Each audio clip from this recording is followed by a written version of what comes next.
확산세가 진정되고는 있지만 여전히 수도권 중심의 확산세는 YTN 21년차 기자고요. 알고리즘을 맡고 있는 제작 3팀장이고 다양한 시각에서 좀 재미있게 깊이 있게 우리만의 어떤 알고리즘으로 보내드린다라는 취지를 갖고 있습니다. 시사 토크 알고리즘 여러분들의 많은 사랑 부탁드리겠습니다.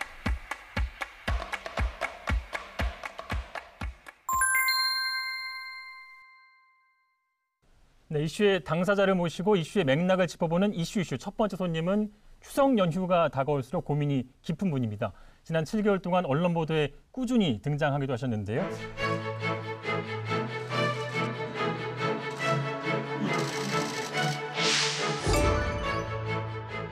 추석을 앞두고 우리 YTN 이 알고리즘을 급하게 찾으신 이유가 있으실 것 같은데요. 네, 추석을 앞두고 대규모 이제 이동이 있을 것을 누구나 다 예상하고 있지 않습니까? 예. 여러 가지 방역 조치가 있었지만 가장 중요한 것이 사람들이 덜 움직이는 것입니다. 네. 그리고 덜 만나는 것이고.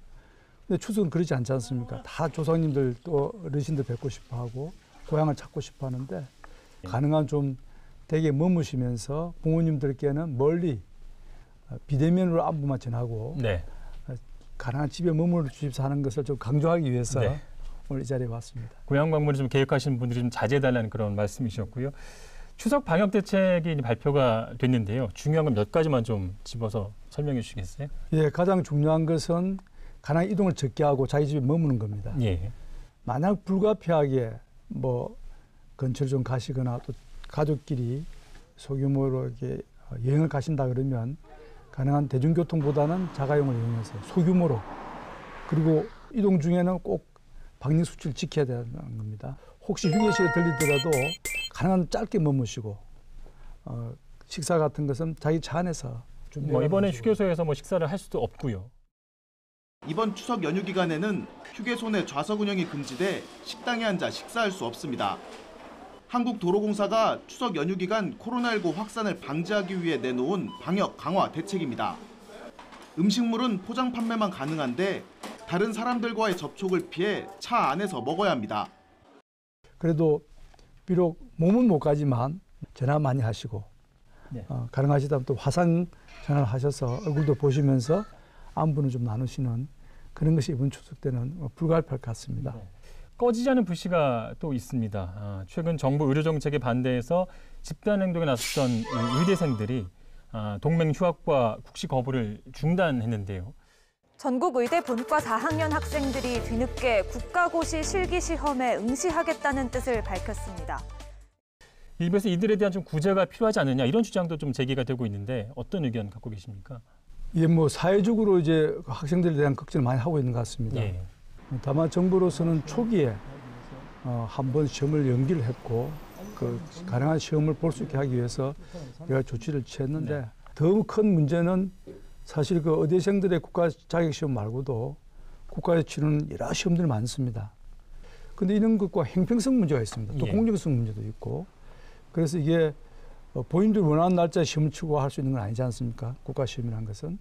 그래서 설사 본인들이 강력하게 이제 시험을 보고 싶어 한다는 의사를 밝히더라도 국민들이 허용하지 않으면 어려울 것이라 생각이 드는데 구제를 해주지 않으면 당장 한 2천여 명의 인턴이 부족해지니까 의료 공백이 오는 게 아니냐 이런 걱정을 하는 분도 계십니다. 예, 당연히 올 수 있습니다. 근데 이제 정부로서는 만약의 사태에 대비해서 항상 플랜 B를 가지고 있어야 되니까 저희들이 공중보건의하고 또 인턴 과정에 있어서 수련의들이 좀 부족할 수 있습니다. 그래서 그 부분들을 공백을 최소화하기 위해서 여러 가지 방안들을 좀 마련하고 있습니다. 예. 시민들이 이제 장관님께 하는 당부와 질문을 저희가 거리로 나가서 직접 좀 카메라에 담아봤습니다. 궁금하시죠? 이제 좀 궁금합니다. 네, 먼저 보고 오겠습니다. 예. 치료제는 언제쯤 나오는가? 아유. 제가 조카가 있는데 마음대로 뛰어놀지도 못하고 학교도 제대로 못 가고 그러고 있으니까 좀 언제쯤 학교를 갈 수 있을까요? 박무 장관님, 그다음에 정은경 질병관리청장님 너무 고생 많으시고 그냥 의료진 분들도 좀 더 고생하시는 것 같고 아무튼 추석 명절 잘 보내시고 대한민국 화이팅입니다. 장관님 인기가 굉장히 많으시네요. 아닙니다. 치료제가 언제 나오느냐는 질문이 있었고요. 또 학교는 언제 제대로 갈 수 있느냐라는 질문이 있었는데 즉석 답변 가능하시죠? 예. 코로나19 치료제는 지금 우리나라 독자적인 치료제 개발을 위해서 범정부 지원단을 구성해서 치료제와 백신 개발을 박차를 가고 있습니다. 치료제의 경우는 올 연말까지 국산 치료제가 하나 정도 생산될 것으로 연말까지요? 기대를 하고 있고, 또 내년 상반기면은 그보다 좀 더 효과가 좋고 널리 쓸 수 있는 치료제가 개발될 것으로 기대를 하고 있습니다. 그러면 이어서 우리 학생들의 학교도 내년이면 좀 정상적으로 갈 수 있지 않을까 하는 기대를 가져보는데요. 아무래도 이제 치료제보다는 백신이 먼저 개발돼야 네. 그 백신에 의해서 많은 분들이 황체가 생겨서 예. 감염될 위험이 낮아지면은 학교로 가는 게 정상화될 텐데 아마 내년 상반기까지는 백신이 확보될 것 같습니다. 네. 올해 초에 정말 이런 상황까지 올 거라고 혹시 예상을 못 하셨죠? 예, 그렇지만 사람들이 올 초라 그러면 이제 코로나 시작되면서 바로 이제 폭발적인 확진자 나왔는데 예. 감염력이 전파력이 너무 빨라서 이 질환은 상당히 오래 갈 것 같다는 것을 전문가들이 이미 예측을 했습니다. 계속 전문가들이 그런 경고를 했기 때문에 방역에 대한 그 정책 자체는 장기 플랜을 가지고 저희들이 준비해온 것도 사실입니다. 그래도 돌아보면 이 부분은 조금 아쉬웠다는 부분도 있었을 것 같은데요. 예. 뭐 아무래도 아쉬움도 많이 있습니다. 아쉬움이 처음에 이제 우리 코로나 바이러스의 특성을 잘 몰랐기 때문에 과도하게 이제 좀 겁을 먹었던 점도 있고요. 네. 물론 그래서 방역은 잘하게 됐지만 그로 인해서 국민들에게 많은 이제 심리적 부담을 준 것도 있고, 또 조금 더 철저하게 검사 같은 것을 우리가 세계에서 가장 많은 검사를 하고 효율적으로 했습니다만은 좀 욕심 같아서는 좀 더 많이 했었더라면 하는 그런 아쉬움이 있습니다. 법원에서 이 8.15 광화문 집회를 허가했을 때 굉장히 안타까웠을 것 같다는 생각이 드는데. 예, 정말 그랬습니다. 예. 물론 법원에서 이제 법률적인 차원에서 전문적인 그 판단을 하셨으리라 저는 믿습니다. 예. 그렇지만 어쨌든 결과적으로 8.15 집회가 우리 8월 달 이후에 전국적으로 재확산을 가져오는 계기가 됐기 때문에 그 점은 저희들 방역당국은 참 아쉬웠고 예. 이런 부분은 앞으로도 그 대중 집회에 대해서는 어떤 법원에서도 좀 방역의 그 저희들 어려움과 국민들이 겪는 고통을 좀 같이 고려해 주셨으면 하는 그런 바람이 있습니다. 그런데 또 이제 보수단체가 10월 3일 개천절 집회를 예고하고 있습니다. 대통령도 최근에 이제 강한 어조로 이 부분을 비판했는데 어떤 좀 강력한 조치가 필요하다고 보십니까? 두 번 그 잘못을 반복할 수는 없죠. 그래서 방역당국과 같이 힘을 합쳐서 원천적으로 이게 얼마나 그 방역에 해로운 일인지를 국민에게 널리 인식을 시키고 지난번과 달리 물리력을 동원해서라도 집회를 막을 것으로 생각을 합니다. 문재인 대통령이 정은경 신임청장의 임명장을 들고 직접 현장을 찾았습니다. 차관급 임명장을 대통령이 직접 주는 것도 이례적인 데다 현장을 방문해 수여한 것은 이번 정부 들어 처음입니다. 질병관리청이 공식으로 출범을 했습니다.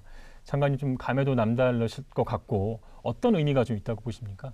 질병관리본부에서 질병관리청이 되면서 독립성과 전문성이 더 강화되었다는 뜻입니다. 예. 이제 질병관리청은 독자적으로 감염병에 관해서는 국가 재난을 어떤 관리할 수 있는 주체로서 기관이 이제 생겨난 것이고, 소소한 감염병들은 질병관리청 혼자만으로도 충분히 막을 수 있지만 또 관리가 가능하지만 팬데믹이 왔을 때는 이는 범국가적이고 범세계적인 일이 됩니다. 그래서 보건복지부하고 질병관리청이 또 지금과 같이 한 몸이 되어서 감염병 관리를 좀 더 철저하게 해나가도록 하겠습니다. 앞으로도 많이 도와주실 거죠? 네, 뭐 항상 저희들 혼연일체돼서 일을 하도록 하겠습니다. 장관님과 더불어서 가장 많이 이제 알려주신 분이 정은경 중앙방역대책본부장이세요. 이번에 초대 청장으로 되셨는데 곁에서 본 정은경 청장은 어떤 분이신가요? 예, 뭐 일반 국민들이 언론을 통해서 보시는 모습과 거의 유사합니다. 듬직하고 또 항상 정직하게 말을 하고 또 어떤 어려운 상황이 있을 때 그걸 회피하지 않고 있는 그대로 사실대로 이야기하면서 국민들의 동의를 구해 나가는 이제 그런 모습이고요. 또 내부적으로는 잘 드러나지는 않지만 초기에는 매일 지금 일주일에 3, 4일 정도를 집중 토론을 합니다. 오직 그 과학적인 지식과 합리적인 그 판단만을 근거로 해서 서로가 공박을 하고 그 과정에서 이제 우리 K 방역의 여러 가지 정책들이 결정되고 집행되는데 그런 것을 잘 소화해내는 그런 그 질병관리청장이죠. 예. 갑자기 생각이 들었는데 이제 브리핑을 장관님도 하시고 김강림 우리 김관님 차관님. 차관도 하시고 정경 청장님도 하시는데 우리가 이제 메시지를 전달할 때 이제 비언어적인 메시지가 굉장히 더 중요하다는 얘기를 많이 하잖아요. 세 분 다 이제 목소리라든가 톤이라든가 이런 것들이 굉장히 신뢰감을 주는데 많은 도움이 된다라고 저는 생각이 듭니다. 세 분께서 그런 부분에서 좀 많이 공부를 하셨는지도 궁금하고요. 공부는 전혀 하지 않고요. 다만 이제 저희들이 자기 특성과 자기 직위에 맞게 브리핑의 내용을 달리하고 있습니다. 예를 들어서 정경 본부장님은 전문적이면서 예. 또 국민들이 의학적으로 궁금해하는 것을 주로 브리핑하고 또 실제 자료를 이제 발표하는 데 중점을 두고 있고 예. 김강림 우리 차관님은 좀 더 국민들에게 자세히 설명하고 그분이 목소리 참 좋습니다. 네. 예, 그래서 그분이 이렇게 자세히 설명하면 국민들이 쉽게 이해를 할 수 있는 그런 측면이 있고요. 장관님의 장점은? 저는 이제 큰 어떤 정책 변화 네. 또 중요 결정이 있을 때 그걸 이제 국민들에게 정부 당국으로서 책임 당국의 책임자로서 그걸 이제 발표하는 그래서 역할 배분이 잘 자연스럽게 되어 있습니다. 예. 장관님 끝으로 이제 코로나19 대처나 또 공공의료 관련해서 더 강조하고 싶다 싶으시거나 좀 국민께 당부하고 싶은 얘기 부탁드리겠습니다. 예, 이번에 그 코로나를 지금 대처해가는 과정에서 저희들이 몇 가지 교훈을 얻었는데요. 하나는 공공의료 체계가 굉장히 중요하다. 우리나라 공공의료는 병상수로 기준으로 하면 10%밖에 안 됩니다. 예.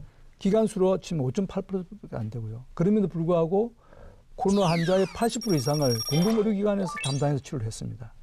그만큼 국가위기시나 감염병 위기시에 때는 공공의료 체계가 잘 돼 있어야 된다는 것이고 이 의료 체계도 중요하지만 가장 중요한 것은 국민들의 협조입니다. 우리 국민들이 세계 어느 나라보다도 앞서 있는 의식 예. 그리고 방역에 대한 협조 이것이 있었기 때문에 우리가 생활과 방역을 이렇게 동시에 균형을 맞춰 나갈 수 있는 것이 원천적으로 가능했고요. 방역 당국은 최선을 다하겠지만 국민들께서도 방역 당국을 잘 이해하셔서 지금쯤 잘 협조해 주시면은 더 좋은 성과를 얻을 수 있으리라고 생각이 됩니다. 예. 이슈 코로나19 방역을 진두지휘하고 있는 박용국 보건복지부 장관과 함께했습니다. 장관님께서 웃으면서 코로나19 마지막 브리핑을 하는 날이 좀 빨리 찾아왔으면 좋겠습니다. 오늘 귀한 시간 내주셔서 감사드리겠습니다. 감사합니다.